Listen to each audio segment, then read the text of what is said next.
But ఇంత talent పెట్టుకుని మీరు ఈదుకుంటూ రావడం అన్నది, నేను సంగీత దర్శకురాలనే అవుతా అనే క్లారిటీ ఎప్పుడు వచ్చింది శ్రీలేఖ మీకు? సంగీత దర్శకురాలనే అవుతా అని మా అన్నయ్య ఇంటికి కార్ వచ్చేది తన్ని పికప్ చేసుకోవడానికి. ఒక 4-5 కార్లు ఉండే అంబాసిడర్స్. చక్రవర్తి గారి దగ్గర తను పీక్ టైంలో అసిస్టెంట్ మ్యూజిరేటర్గా ఉన్నప్పుడు నాకెందుకు కారు రాదు, నీ మొహానికి ఎందుకు వస్తుంది కారు, అది చిన్న పిల్లవి, నువ్వు ఆడుకో ఇంచక్క ఇంట్లో. అదే కార్ రావాలి లేదు, అప్పటికే ఎల్కేజీ అయిపోయింది, యూకేజీ లేదు, ఇంకేం లేదు, ఇంట్లోనే ఆడుకుంటున్నాను.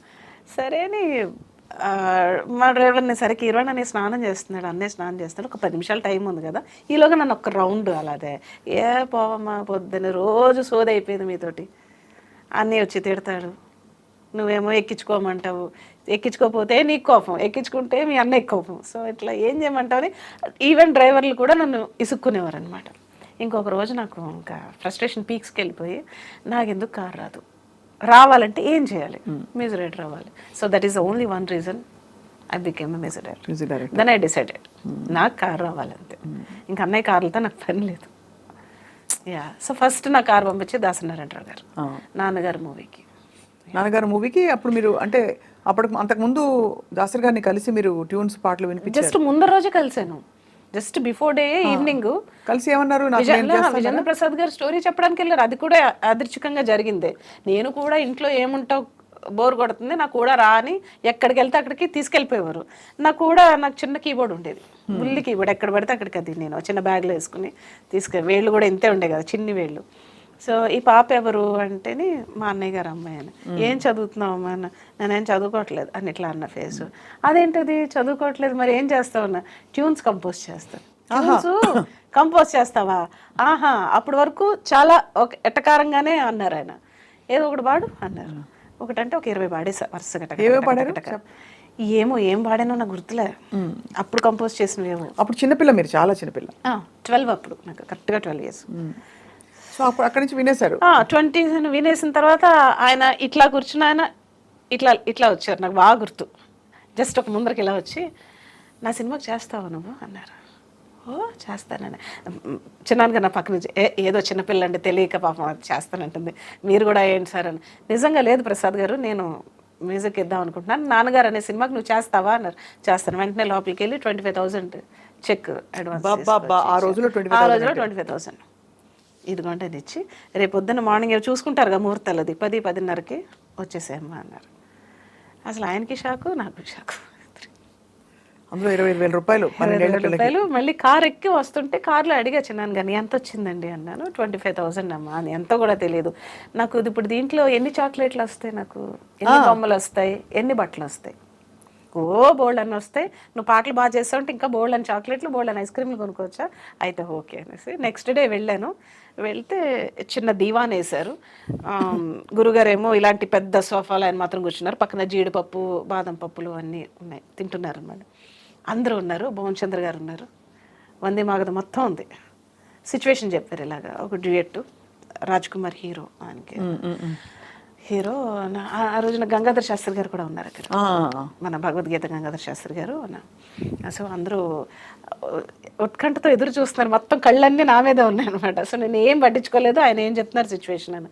సో నేను మళ్ళీ ఈవినింగ్ వస్తాను, ఈవినింగ్ వచ్చేసరికి ట్యూన్ రెడీ చేసి ఉంచున్నారు. అక్కర్లేదండి 10 నిమిషాలు ఇవ్వండి నాకు చాలు. అదేంటి 10 నిమిషాలు, టేక్ యువర్ ఓన్ టైము అన్న. అక్కర్లేదండి 10 నిమిషాలు అన్న. నేనేదో ప్రతి ట్యూన్కి ఫస్ట్ అమ్మవారిని సౌందర్యలహరి శ్లోకం చదువుకుంటాను, చదువుకుని జస్ట్ ఇలా అన్నాను. రెడీ అన్నాను. నేను, నాకు ఒక తబలా ప్లేయర్ ఉండేవారు గిరిజాపతి అని, అనేసి ఫస్ట్ సాంగ్ కంపోజ్ చేసి వినిపించాను. క్లాప్స్ అందరూ, ఒకటే ట్యూన్, ఓకే అక్కడికక్కడే.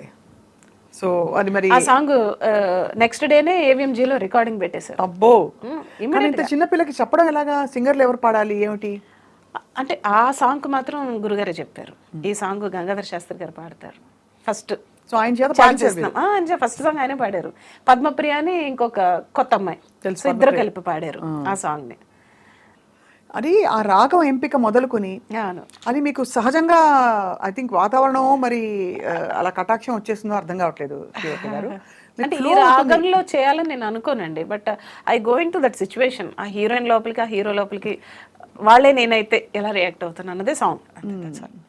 సో అలా అక్కడి నుంచి there was no looking back అని చెప్పొచ్చు, కష్టాలు పడ్డారా? డెఫినెట్లీ. ఆ తర్వాత ఏం జరిగింది, అదంతా అయిపోయింది, మొత్తం ఇండస్ట్రీ అంతా వచ్చారు ఆ రికార్డింగ్కి, చిరంజీవి గారితో సహా. అసలు ఎలా చేస్తుంది చిన్న ఇండస్ట్రీ తరలొచ్చింది అని చెప్పాలి ఒక మాటలో. రజనీకాంత్ గారు మొత్తం మొత్తం అసలు ఒక చిన్నపిల్ల చేస్తుందంటే ఎందుకు వీళ్ళందరూ వచ్చారు, నేను ఎలా చూస్తున్నా ఏం పట్టించుకోలేదు నేను మొత్తం.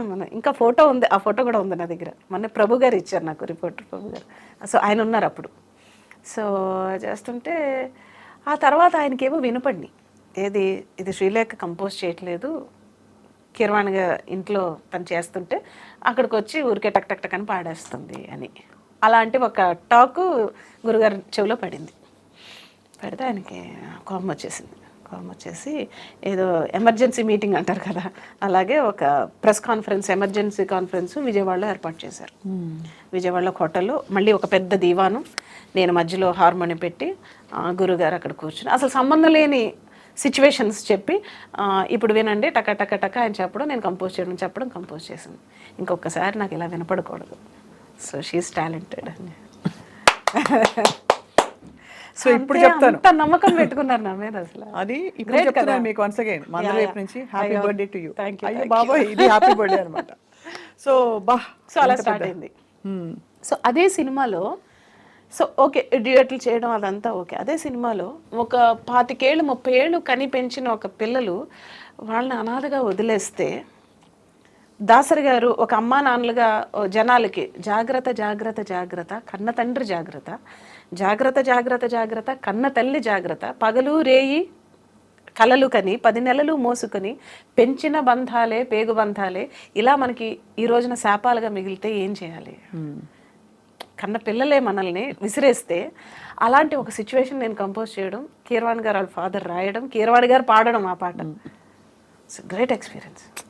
అండ్ నాకు ఇప్పుడు అర్థం కావట్లేదు, అంత చిన్నపిల్లని అంత మెచ్యూర్డ్గా నేను ఎలా ఆలోచించగలిగాను, ఎలా కంపోజ్ చేశాను. అందుకనే ఆశ్చర్యంగా ఉంది, ఎందుకంటే పరిపక్వంగా ఉన్నాయి ట్యూన్స్ చాలా.